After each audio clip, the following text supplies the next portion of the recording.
नमस्कार मित्रों, हमारे चैनल के एक नए और फ्रेश एपिसोड वीडियो में आप सभी दर्शकों का बहुत बहुत स्वागत है।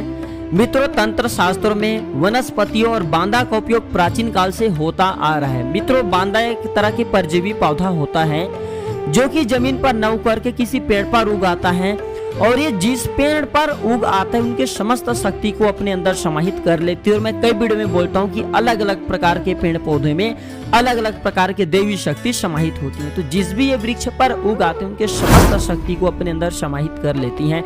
बांदा का खासकर प्रयोग धन प्राप्ति करने के लिए तंत्र शास्त्रों में बहुत सारी चीजों के बचाव के लिए किया जाता है। जैसे कि बांदा जो है खासकर अशोक, पीपल, अनार, गुलर, आम, बड़, हरसिंगार, आंवले, ये जो दिव्य वृक्ष हैं इन्हीं के बांदे का प्रयोग होता है।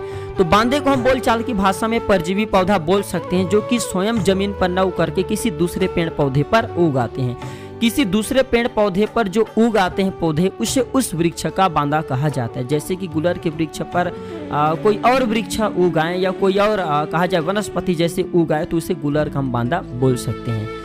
तो आज की इस वीडियो में मैं आप लोगों को बांदे की कुछ चमत्कारिक फायदा बताने वाला हूं। इस बांदे के प्रयोग से आप अपने दुर्भाग्य को सौभाग्य में बदल सकते हैं। कैसा भी निर्धन आदमी क्यों न हो, बांदे का प्रयोग करके क्षण भर में धनवान बन सकते हैं। बांदे जो होते हैं हमारे समस्त प्रकार की इच्छा को पूर्ण करती हैं। बांदा की संपूर्ण जानकारी देने से पहले आप सभी दर्शकों से बार बार निवेदन है, अगर थोड़ी भी जानकारी पसंद आती है तो वीडियो को लाइक करना, हमारे चैनल को सब्सक्राइब जरूर करना। बेर का बांदा, बेर के बांदे को अगर विधिवत तोड़ करके ले आते हैं और लाने के बाद देवी देवताओं की प्रतिमा की तरह इसको स्नान कराते हैं, पूजा करते हैं। इसके बाद अगर आप इसे लाल कपड़े में बांध करके धारण कर लेते हैं तो इसे आप जो मांगोगे वह सब कुछ आपको प्राप्त होता रहेगा। और एक तंत्र शास्त्र में ऐसा भी बता दिया है कि अगर इसे क्रीम बीज मंत्र से अगर 1.25 लाख जप कर लिया जाए और इसे हाथ में रख करके आप जिस भी वस्तु का ध्यान करेंगे तत्काल वह वस्तु प्रकट हो जाते हैं। बेर वृक्ष का बांधा स्वाति नक्षत्र में लाकर के पूजा के बाद अपने घर में किसी भी गुप्त स्थान पर रखने से भी कहा जाए तो दिन दुगनी रात चौगुनी उन्नति होती है, पूरे घर धन दौलत से भर जाता है। और तंत्र शास्त्रों में बांदा शास्त्रों में लिखे गए बात को झुठलाया नहीं जा सकता। बांदा बहुत ही ज्यादा पावरफुल चीज होता है, बांदा से कुछ भी किया जा सकता है। दूसरे नंबर पे आते हैं बरगद का बांदा। अगर बरगद के बांदा बाजू में बांधा जाए तो हर कार्य में सफलता मिलती है और कोई भी धारण करने वाले को हानि नहीं पहुंचती। धारण करने वाले को अगर कोई व्यक्ति नुकसान करना चाहे तो उसके बाल भी बांका नहीं कर पाएंगे। तीसरे नंबर पे आते हैं हरसिंगार का बांदा।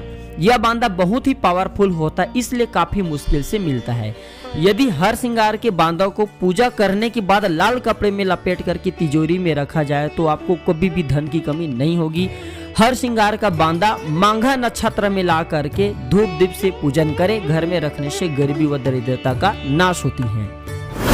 अनार का बांदा, इस बांदे को पूजा करने के बाद घर में रखने से किसी भी प्रकार की जो बुरी नजर है, भूत प्रेत जैसे विचारिक है, नकारात्मक शक्ति है, ये सारे चीज घर में प्रवेश नहीं कर पाते। अगर प्रवेश करने की कोशिश करें तो जल भी जाते हैं। अंतिम बांदा बताना चाहूंगा आंवले का बांदा। आंवले के बांदा को भुजा में बांधने से चोर, डाकू, हिंसक पशु का कभी भी डर नहीं रहते। प्राचीन समय में जो शिकारी लोग हैं जंगल में यात्रा करते थे तो जो है आंवले का बांदा अपने भुजा में धारण करके जो है कहा जाए जंगल में शिकार करते थे, क्योंकि आंवले के बांदा को अपने भुजा में बांधने के बाद हिंसक पशु आपको नुकसान नहीं पहुंचा पाते, यानी कि आपको डर करके भगने लगते हैं। तो आशा करता हूं कि बांदा के बारे में जो छोटा सा जानकारी अपने वीडियो के माध्यम से बताया हूं ये आप सभी दर्शकों को जरूर पसंद आया होगा। वीडियो देखने के लिए धन्यवाद। नमस्कार।